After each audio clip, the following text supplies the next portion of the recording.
大家好，我係五叔公伍發齊。今日我哋咧講呢個話題咧，就叫觀落陰。咁觀落陰，咩叫觀落陰咧？喺香港嚟講咧，就少啲人知嘅。就話五叔公咧，就早年大概80年代嘅時間咧，就喺台灣學過觀落陰。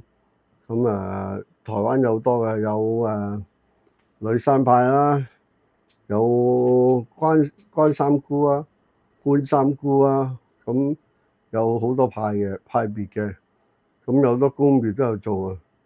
最出名嗰個宮廟咧就叫乜乜堂啦，即係慈善堂啦嗰個，咁最出名嗰個三毛都有去嗰度試過嘅，但係佢始終都見唔到河西。咁喺台灣嚟講咧，大部分嘅人咧都試過呢個觀落陰嘅。咁觀落陰係點樣咧？就係話咧，你要揾通常有幾樣嘢，有叫做觀落陰咧，就係觀靈術嘅一種。咁觀落陰咧，有揾死咗嘅親人，有揾元神宮。元神宮即係講自己出世嘅時間咧，即係就會形成咗個元神宮啊。咁你睇元神宮就知道自己身體健康啊，未來老婆啊，或者事業啊各樣嘅。咁亦都有花樹嘅，但係今次我哋就唔講，主要講觀落陰就揾見親戚嘅。咁親戚朋友都可以見嘅。咁一般嚟講咧，就係死咗，有一啲宮廟咧，佢做49日後咧，佢去參加觀落陰咧，佢先至會睇得到嘅。但係大部分咧都100日後嘅。咁佢哋嘅解說就話咧，人過咗世之後咧，咁佢要辦啲手續嘅。咁響閻王嗰度咧，地府咧，佢會睇翻你生前有冇做好事啊，各樣嘅。咁如果有做好事啊，做善事咧，就好快咁咧，就74日就批咗你去另一度咧，就等投胎噶啦。咁如果唔係咧，一般辦手續咧都100日。咁呢個係啲老師傅講話係咁啦。咁我就唔知有咩根據啦。但係一般就係咁。咁亦都參加者亦都係100日後咧，就大部分都可以見到。咁觀落陰咧，一般就用一塊紅布綁住隻眼或者黑布，咁咧就有條符寫咗喺布度，就揞住眼。咁然後咧就師傅咧就喺度念經咒啊，念經咒咧。咁但係呢一個觀落陰咧就同遊地獄唔同喎。遊地獄咧你就直頭咧成個心神咧去咗地獄度。我哋喺陽間嘅人同你講嘢，你唔知嘅。但係觀落陰咧係師傅喺側邊睇住你嘅，即係換句話，你落咗去睇你嘅親人嘅話，你可以同師傅講説話溝通，係好安全嘅，即係唔會話落咗去上唔翻嚟嘅。咁啲師傅一般咧就喺度念經嘅，念經就喺度念經咒咧。有啲人咧慢慢就望到一個光，望到藍光或者綠光啊。咁師傅咧就叫你行過去睇下你行唔行到過去。咁行過去就唔係真係企喺度行嘅，喺你意識上行到入去。行到入去咧，可能你見到有條路啊，或咁見到係有啲直頭一見到佢親人枉死城。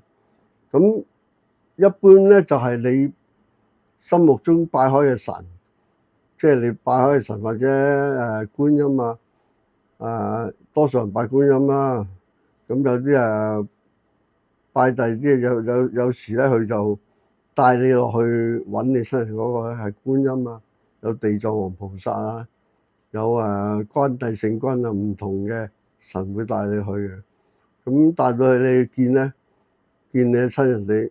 咁喺台灣好怪嘅，佢有時咧會問佢，大家喺網都睇到，佢死咗嘅親人咧擠咗啲黃金，佢話唔知擠咗邊。咁問佢擠咗邊啊？咁係講得出嚟喎。咁所以你話信與唔信？咁但係嚟講咧，成功率咧一般都唔高嘅。就算最出名台灣嗰間咧，都係3成到嘅，即係10個之中有3個可以見到親人。咁好多原因嘅，即係我哋唔可以一概而論。